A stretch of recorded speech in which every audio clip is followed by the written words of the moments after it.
माननीय बहन मेनका गांधी जी के अनुरोध पर मैं इधर जनसभा करने के लिए इधर देखते हुए बोलिए। जो चुनाव चल रहा उस चुनाव में कमल के निशान पर हमने अपने मतदाताओं को ज़्यादातर छड़ी बताई थी, तो उनको याद दिलाने के लिए कि कमल वाली बटन दबाना है, ये संदेश देने के लिए इधर आए।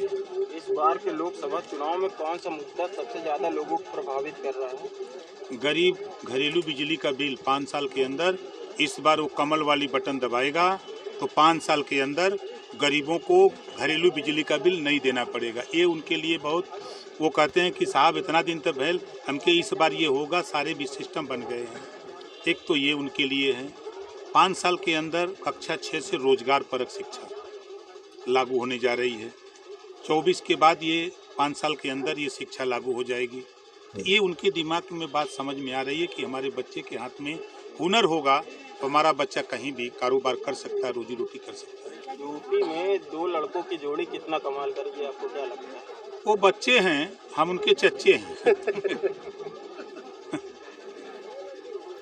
जनसंख्या वृद्धि को लेकर लोग तरह तरह की बातें कर रहे हैं।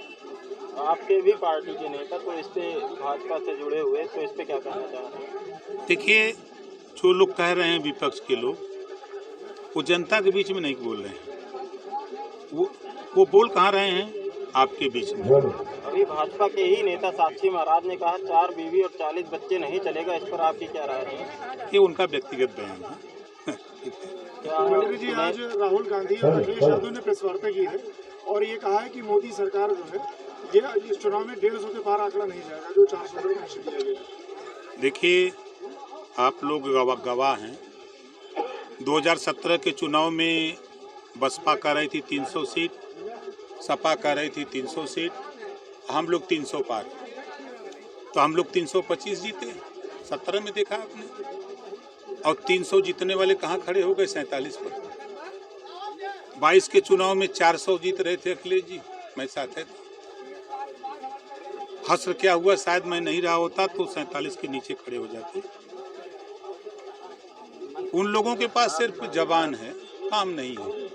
यहाँ प्रधानमंत्री, गृह मंत्री, मुख्यमंत्री, सारे हमारी पार्टी संगठन एनडीए के लोग जनता के बीच में बूथ स्तर तक काम कर रहे हैं, जनता को अपनी बात बता रहे हैं।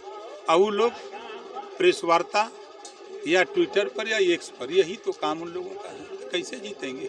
मंत्री जी, पंचायती राज व्यवस्था में जो आर्थिक भ्रष्टाचार के मामले सामने आते हैं, इसको किस तरीके से नियंत्रित किया जाएगा? देखिए भैया देखिए, अभी जुम्मा हम शपथ लिए, विभाग का चार्ज लिए, दूसरे दिन कुछ पढ़े, तीसरे दिन आचार संहिता लग गई। तो जो चीज़ें हमको जानकारी होगी उसको हम दूर करने का प्रयास करेंगे। सपा ने अभी अपना यहाँ से प्रत्याशी बदला है, इसको लेकर क्या कहें?